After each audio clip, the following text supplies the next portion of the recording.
Our brains are powerful. Like really, really powerful. They can make us feel amazing or terrible. They can help our bodies fight off infections or get sick. And they can even make us live longer or die sooner. Seriously. And today, we're going to look at exactly how your mind can affect your body in such profound ways. Welcome to this channel. In 2008, researchers from Harvard Medical School and Beth Israel Deaconess Medical Center decided to run an experiment. They wanted to see if simply expecting a treatment to be effective could improve people's health. So they gave 106 adults with osteoarthritis either a sugar pill or a saline injection and told them that it was a powerful experimental pain medication called diacerin. And the problem was that diacerin wasn't just an ordinary pain reliever. It was a new, totally experimental one. In fact, it didn't exist at all. Yet after 24 weeks, the participants who got the fake drug showed a 26% reduction in pain and disability compared to those who received the saline solution. Now, we'll come back to this placebo pill in a minute, because there's something else we need to talk about first. All of the nerves in our bodies send signals from one place to another via chemicals called neurotransmitters. These neurotransmitters are stored in small sacs at the end of the nerve fibers, which you can think of like the tips of branches. When a signal travels down a nerve fiber, these sacs release the neurotransmitter into the gap between the two connected neurons, also called a synapse. If the neurotransmitter binds to the receiving neuron, that message will continue traveling throughout the body. So now let's go back to our placebo pill. Here's what happens. You take the pill, and it gets absorbed into your bloodstream and carried to the brain. Once there, it signals certain parts of the brain to activate networks that are associated with feeling good. This activates production of molecules that stimulate other neurons to release neurotransmitters such as dopamine. That dopamine then travels down nerve fibers to other parts of the brain and spinal cord, where it triggers the release of endogenous opioids, which are the body's natural pain relievers. This entire process is orchestrated by the periaqueductal gray, or POG, a part of the midbrain that contains circuits for processing pain and other emotions. But why do these brain regions respond to a fake treatment? Well, they evolved to prepare the body for action based on expected outcomes. So if you expect something good to happen, like getting relief from pain, then your brain will start making that happen. The scientists who published this study hypothesized that the areas of the brain that control pain processing were being rewired to recognize the inactive pill as a painkiller. They arrived at this conclusion because they also did brain scans on their participants before and after treatment. And they found that activity in the POG and other related regions increased over the course of the experiment.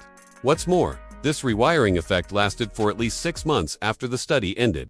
Placebos don't have to be pills either. In another study done in 2017, researchers recruited 50 healthy people and gave them a nasal spray containing either a real migraine drug or a fake version. Participants were told that the nasal spray would either prevent or treat migraines, but in reality, neither group experienced any change in migraine symptoms. But brain scans revealed that those who received the fake drug showed increased activity in the same brain regions. We saw light up during the placebo pill experiment. It turns out that the brain can literally convince itself that something is true even when it is untrue. And this phenomenon is called neuroplasticity. Our brains are always changing in response to our experiences. Every time we learn something new or perform a new behavior, we physically change the strength of connections between different neurons. Neuroplasticity allows us to adapt to new circumstances and learn from our experiences, and it's especially pronounced in the cortex, the outer layer of the brain responsible for higher-order functions like language, memory, and reasoning.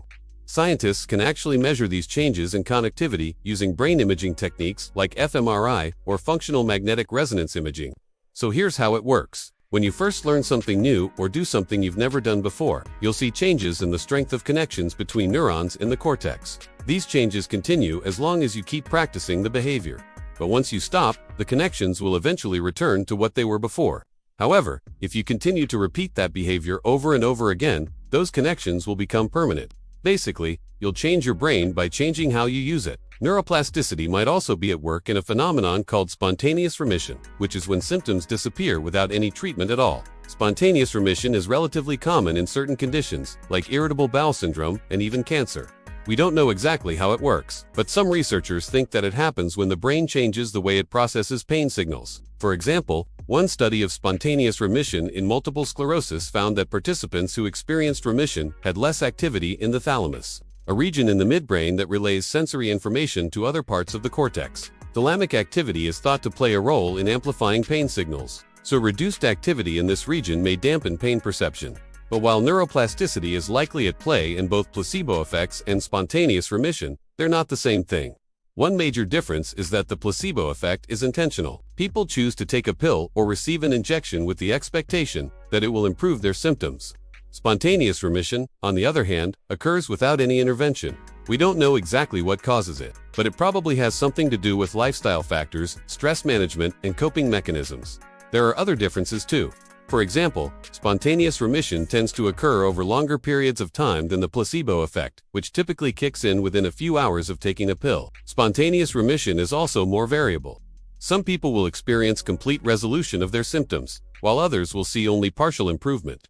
The placebo effect is generally more consistent and predictable. Another difference is that spontaneous remission is thought to be more common in conditions that have a strong psychological component, like irritable bowel syndrome and chronic pain. The placebo effect, on the other hand, has been shown to work in a wide variety of conditions, including asthma, Parkinson's disease, and even cancer. That said, it's important to note that the placebo effect isn't a cure. It won't work for everyone with a given condition, and it doesn't work for everything. It also won't produce the same level of improvement for everyone. Some people will see dramatic results, while others won't notice anything at all.